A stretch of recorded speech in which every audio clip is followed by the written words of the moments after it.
So you know how all these teams are over in Korea right now, boot camping for North America, not notably putting out much content because all their players are over there and they're not documenting it as much, or if they do release it, it'll probably be after Christmas, well past the time of us giving a shit about them being there. My question to you all is, do you know how much they spend to be over there for those boot camps? Because I think that's the mind-blowing part of this that I didn't fully think about until Paul and I were talking about it on the podcast last week. Well, the week prior, because this video is going to go out next Friday, and I'm pre-recording because a whole bunch of shit's going down for Christmas. I'll give you a few seconds. Like, stop and think through the total cost, because the biggest thing, obviously, is flights. Like, you have round-trip flights for at least 5 players, assumedly 2 coaches, or possibly more, maybe content crew if you're having them out there, but we haven't really seen much of that as of late. You've got meals the entire time, lodging, which you have to pay for, facility rentals that you have to pay, assumedly BFX, or the group that does like the boot camp thing, which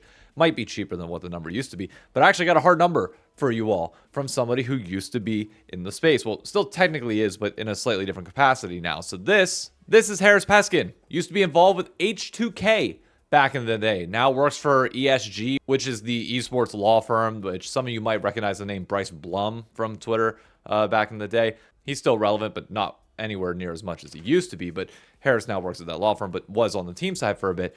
He gave us a number, a direct number of how much it costs these orgs to be over there in Korea, and that is $50,000. It's $50,000 freaking dollars for them to go over and boot camp in Korea. And my argument is, I think it's worthless at this time of the year. I'm not saying that boot camps aren't worthwhile, especially before Worlds and MSI, where you have these international events where you are ramping up to face the best teams in the world.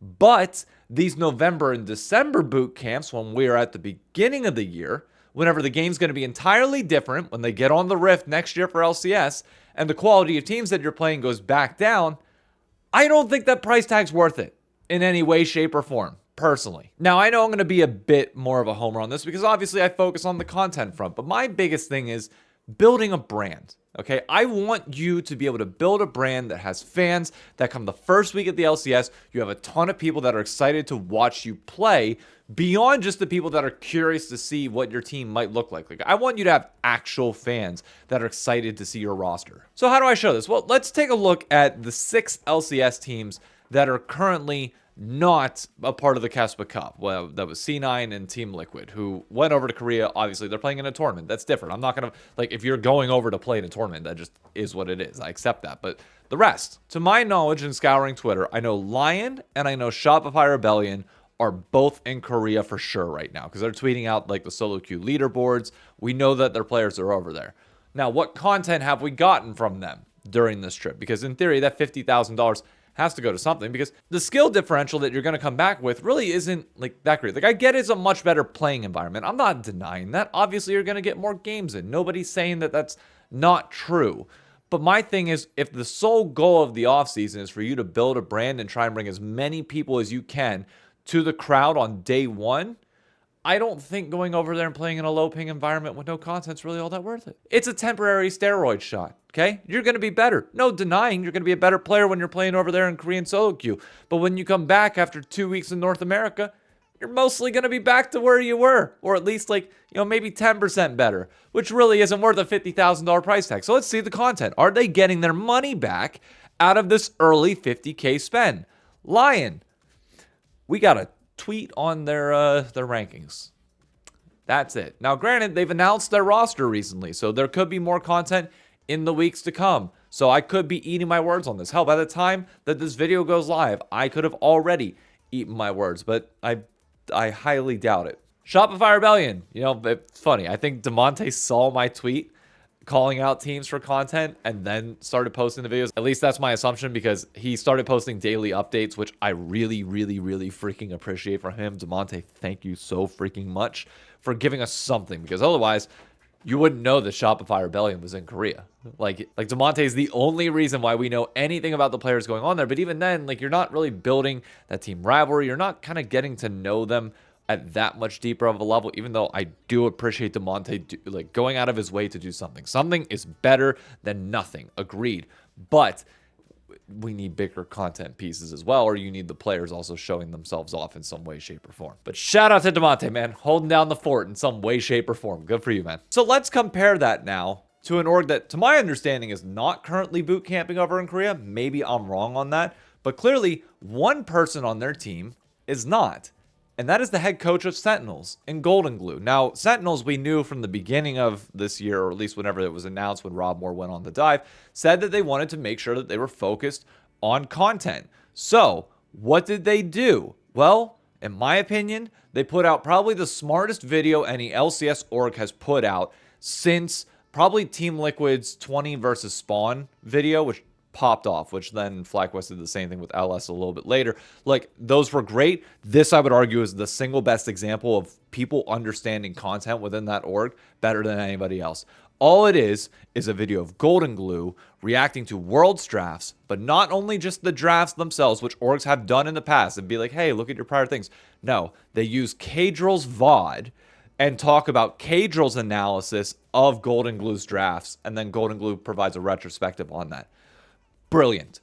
Freaking brilliant content. One thing you understand as a creator is like, I don't have the same pool as people that are bigger than me. So what do? You leverage anything you can to bring those bigger people into your content. It's the same thing that people always say about T1. It's like, if you can mention T1, it's a cheat code, free views. Hey, Team Liquid, where's your shit from playing T1 in just a week ago? What are we doing? But for Sentinels, it was a fantastic video through and through of just good draft analysis, which is content that people love on YouTube. That video has like 9 or 10 clippable moments, which could be TikToks and short form content as well, which can be assimilated elsewhere. And that, all it took was putting a camera on Golden Glue, having them sit in a chair with an iPad.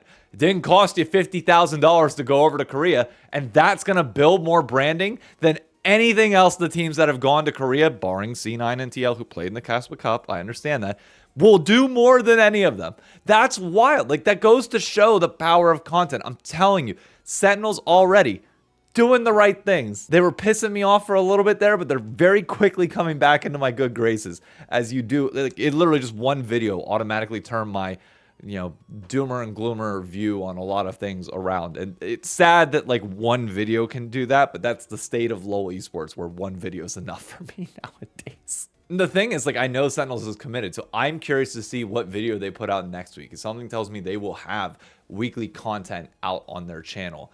And dear God, is that phenomenal. But we'll see. I could also eat my words on that one. But my question becomes, so we know it's $50K to go out there. Why couldn't you spend that $50K on content here? Like, think about that Golden Glue video. That didn't cost them $50,000, but imagine if you did have a budget of $50,000 to actually pump out content in the off season to entertain people and get them ready for the next year. I think, personally, that's way more worth it than anything else you could possibly do over in Korea. Now, you can make an argument for some of the top teams, like realistically just Cloud9 and TL, in my opinion, that are like, hey, we might be going to First Stand in Brazil. We might be going to these international tournaments. Like, we want to prep for that.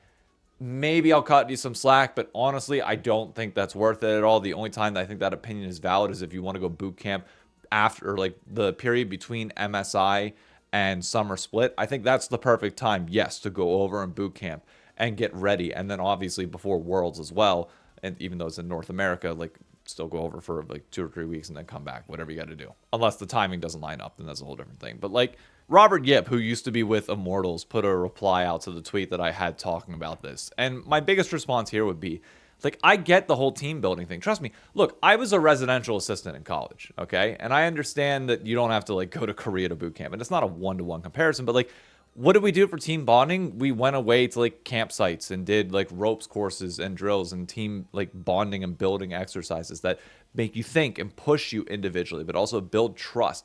Like, it's leadership escapes, basically. That's what they are. Like, they are designed to push you individually, mentally, beyond the thing that you're actually doing. You're building trust outside of the game, which can then be transferred inside the game. Same thing with communication. It's teaching you how to communicate effectively with each other. These are very important micromanagement skills that you could be learning here in the United States and doing a shit ton of content around it as well.